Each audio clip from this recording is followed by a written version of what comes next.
अस्सलाम वालेकुम जी, बाबर अली कनाडा से। कैसे हैं आप लोग? खैरियत से हैं? अच्छा, आज मेरी वीडियो बनाने का जो पर्पज़ है ना वो ये है कि जब कोई कनाडा में आता है या फिर इंशाल्लाह जब आप लोग आएंगे कनाडा में, तो यहाँ पे आके ज़ाहिर बात है आपने रहना तो है ना। तो रहने के लिए आपको किसी न किसी जगह की ज़रूरत है। अपार्टमेंट आपको चाहिए होगा रहने के लिए, या फिर कोई घर चाहिए होगा, या कोई बेसमेंट की आपको ज़रूरत होगी।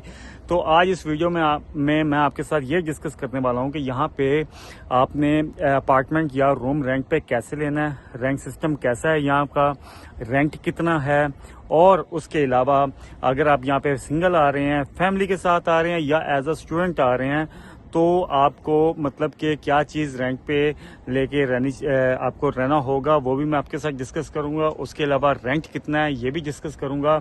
और उसके अलावा जब आपने कोई अपार्टमेंट या रूम लेने के लिए जाना है तो वहाँ पे आपको क्या क्या चीज़ें प्रोवाइड करनी होंगी, ये सब कुछ आज इस वीडियो में आपके साथ डिस्कस करूंगा। ठीक है, तो जुड़े रहिए मेरे साथ। इससे पहले कि मैं आगे चलूं, वो मेरी बैक साइड पे आप देख रहे हैं क्या चीज़ है? ओए होए होए होए, वो जो लहरा रहा है हवा में जी। अच्छा, तो चलें, मैं इससे पहले कि आपके साथ मज़ीद और कुछ चीज़ें जो हैं वो डिस्कस करूं, उससे पहले मैं आपको कुछ बिल्डिंग्स दिखाता हूं। ठीक है, साथ साथ मैं उनका रेंट भी आपको बताता हूं। तो आप पहले वो वीडियोस देखें और बिल्डिंग्स वगैरह देखें, तो उसके अलावा बाकी चीज़ें फिर डिस्कस करते हैं। ये जो बिल्डिंग्स आप देख रहे हैं ना, ये आप समझ लें कि यहाँ टोरंटो डाउनटाउन में ना नॉर्मल जो बिल्डिंग्स होती हैं ना उनमें आती हैं। ठीक है, ये जो बिल्डिंग्स हैं इनमें आपको वन बेडरूम जो है ना वो मिल जाएगा $1700-1800 का, और 2 बेडरूम जो है वो आपको मिल जाएगा $2500-2600। इतने में 2 बेडरूम भी आपको मिल जाएगा, और $3000 में आपको 3 बेडरूम जो है ना वो मिल जाएगा इन बिल्डिंग्स में। ठीक है, ये होती हैं जी नॉर्मल बिल्डिंग, जिनमें आपको स्विमिंग पूल वगैरह नहीं मिलता। ठीक है, कोई जिम वगैरह नहीं होता, और कोई ऐसी एक्स्ट्रा ऑर्डिनरी फैसिलिटीज़ जो है ना वो आपको नहीं मिलती इन बिल्डिंग्स में। तो इसलिए इनका जो रेंट है ना वो थोड़ा मुनासिब है यहाँ पे। लेकिन ये है कि अपार्टमेंट अंदर से अच्छे होते हैं, ठीक होते हैं। और वो सामने इनका रेंटल ऑफिस है, आप देख रहे होंगे। तो ये कुछ इस तरह की यहाँ पे बिल्डिंग्स होती हैं। आपको मैंने जैसे पहले बताया कि जितनी ज़्यादा फैसिलिटीज़ होंगी बिल्डिंग्स में, उतना ही जो है ना वो उसका रेंट ज़्यादा होगा, और जितनी फैसिलिटीज़ कम होंगी उतना उसका रेंट जो है ना वो कम होगा। आगे चल के मैं आपको अच्छी वाली बिल्डिंग्स भी दिखाता हूँ, जिनका मतलब कि रेंट उस हिसाब से ज़्यादा है। तो ये थी जी नॉर्मल बिल्डिंग्स जिनमें नॉर्मल रेंट है। आगे आपको दिखाता हूँ अच्छी बिल्डिंग्स जिनका रेंट ज़्यादा होगा। जैसा कि आप ये बिल्डिंग देख लें, एक ये बिल्डिंग है, उसके सामने एक ये बिल्डिंग है। अब इन बिल्डिंग्स का जो रेंट है ना वो यहाँ पे ज़्यादा है, क्योंकि इन बिल्डिंग्स के अंदर स्विमिंग पूल है, बच्चों के खेलने के लिए प्ले एरियाज़ हैं। तो जिन बिल्डिंग्स में ये फैसिलिटीज़ होती हैं वहाँ का रेंट जो है ना वो ज़्यादा होता है। कम से कम यहाँ पे जो 1 बेडरूम है उसका जो रेंट है ना वो कम से कम $2600 $2500 जो है ना 1 बेडरूम का रेंट है यहाँ पे। क्योंकि इसके साथ ही आप ये देखें मार्केट्स भी हैं, शॉपर ड्रग मार्ट है, ठीक है, जॉय फ्रेश है, उसके साथ लॉब्लास भी है। ये देखें ये मार्केट्स भी हैं इन बिल्डिंग्स के साथ। तो इस वजह से जो है ना वो इन बिल्डिंग्स का रेंट जो है ना वो काफ़ी ज़्यादा होता है। आप जैसे ही यहाँ से बाहर आते हैं तो यहाँ पे मेन रोड आ जाता है, और इसके सामने भी काफ़ी बिल्डिंग्स हैं। ठीक है, ये सारी बिल्डिंग्स जो है ना यहाँ पे आपको रेंट पे जो है अपार्टमेंट आपको मिल जाता है आराम से। लेकिन चूँकि मैंने आपको बताया है, चूँकि यहाँ पे मार्केट्स हैं, और वो जो सामने आप एक देख रहे हैं इंटरसेक्शन जो बना है, रेड लाइट्स वगैरह जो आपको नज़र आ रही होंगी, मैं आपको करीब से दिखा देता हूँ। वो देखें, इसको जैसे ही आप क्रॉस करते हैं ना तो आगे लेक आ जाती है, और उस लेक की वजह से भी यहाँ पे जो है ना रेंट काफ़ी ज़्यादा है इन बिल्डिंग्स के। तो ये वो एरिया है जहाँ पे आपको जो अपार्टमेंट है वो थोड़े महंगे मिलते हैं, ये फैसिलिटीज़, अच्छी फैसिलिटीज़ की वजह से।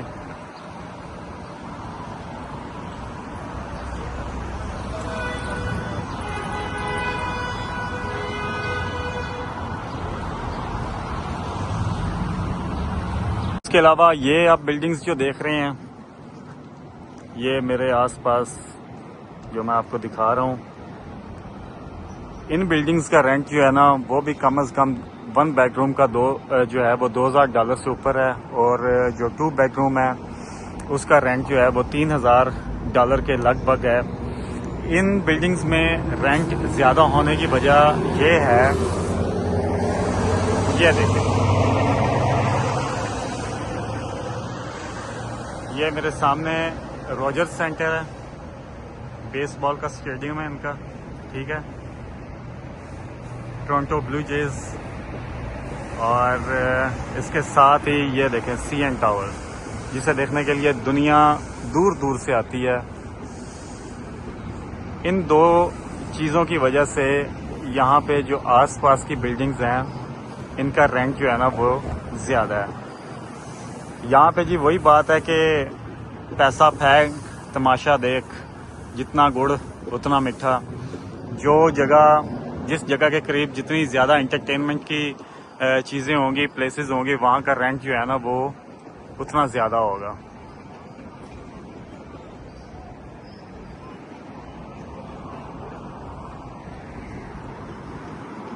ਤੇ ਭਾਈਜਾਨ ਜਿਹੜੀ ਤੁਸੀਂ ਇਹ ਬਿਲਡਿੰਗਾਂ ਵੇਖ ਰਹੇ ਹੋ ਨਾ ਸਾਰੀਆਂ, ਇਹਨਾਂ ਦਾ ਰੈਂਟ ਜਿਹੜਾ ਨਾ ਸਭ ਨਾਲੋਂ ਜ਼ਿਆਦਾ ਹੈ ਡਾਊਨਟਾਊਨ ਦੇ ਵਿੱਚ, ਟੋਰਾਂਟੋ ਦੇ ਵਿੱਚ। ਉਹ ਇਸ ਵਜ੍ਹਾ ਤੋਂ ਕਿਉਂਕਿ ਇਹ ਵੇਖੋ, ਇਹ ਨਜ਼ਾਰੇ ਜਿਹੜੇ ਨੇ ਨਾ, ਇਹਨਾਂ ਨਜ਼ਾਰਿਆਂ ਦੀ ਵਜ੍ਹਾ ਤੋਂ ਇੱਥੇ ਰੈਂਟ ਸਭ ਨਾਲੋਂ ਜ਼ਿਆਦਾ ਹੈ। ਇਹ ਨਜ਼ਾਰੇ ਫ੍ਰੀ ਵਿੱਚ ਤਾਂ ਨਹੀਂ ਨਾ ਮਿਲਦੇ, ਹਾਂ ਮੁਫਤ ਵਿੱਚ ਤਾਂ ਨਹੀਂ ਨਾ ਮਿਲਣਗੇ ਇਹ ਨਜ਼ਾਰੇ ਤੁਹਾਨੂੰ। चेक करो बिल्डिंग, सब नालों ज़्यादा रैंक है इत्थे, क्योंकि इत्थे रात 12 बजे तक जिहड़ा है ना 1 बजे तक तो इंज ही रौनक लगी रहिंदी है, जिस तरह तुसीं वेख रहे हो।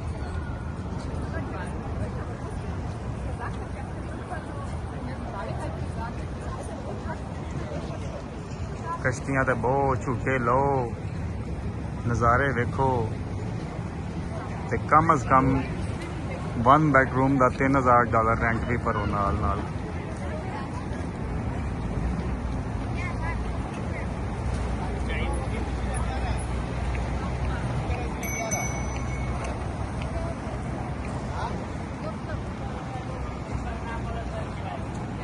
जी जनाब, आपने वीडियोस देख ली हैं, ठीक है, और साथ साथ मैंने आपको रेंट भी बता दिया था।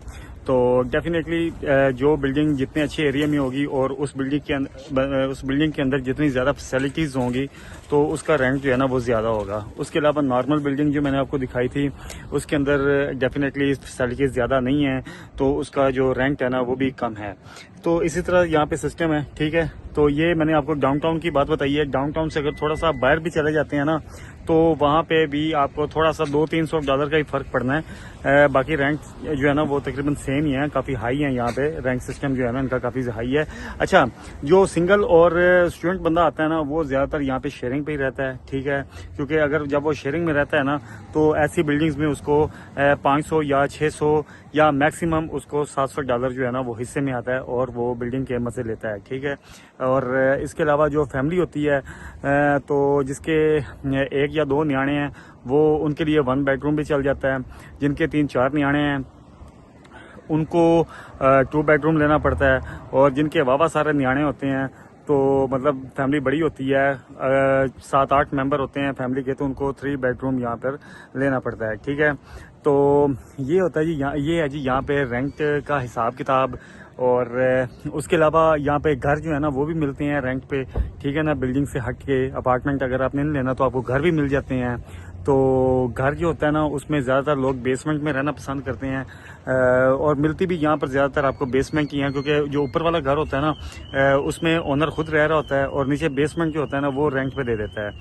और अगर आप एक पूरी बेसमेंट रेंट पे लेते हैं ना तो वो भी आपको 1600, 1700, 1800 की वो मिलती है बेसमेंट पूरी जो है ना वो रेंट पे। तो अच्छा जी, इसके अलावा हम बात करते हैं अब कि आप जब कोई लेने जाते हैं अपार्टमेंट वगैरह रेंट पे, तो वहाँ पे आपको कौन कौन सी चीज़ें उनको देनी होती हैं, किन किन चीज़ों की रिक्वायरमेंट होती है। तो उसमें सबसे पहले जी आपकी एक पीस ऑफ आईडी होनी चाहिए, ठीक है, वो आपने उनको देनी है।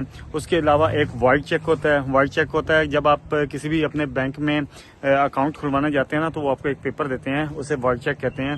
वो जब आपको पेपर मिलेगा ना, उसकी 3-4 फोटो कापियाँ आपने करवा के रख लेनी है, क्योंकि वो ऐसी जगह पे इस्तेमाल यूज़ होता है, ठीक है। अच्छा, एक पीस ऑफ आईडी होगी, एक वाइड चेक आपने उनको देना है। उसके अलावा आपने फर्स्ट और लास्ट जो उसका रेंट होगा वो उनको देना है। मतलब कि आपकी बिल्डिंग का जो है वो रेंट, वो सॉरी अपार्टमेंट का, वो $1700 है। तो $1700 फर्स्ट मंथ का और $1700 लास्ट मंथ का। ये फर्स्ट और लास्ट, ये 2 रेंट आपने उनको पहले देने हैं, ठीक है।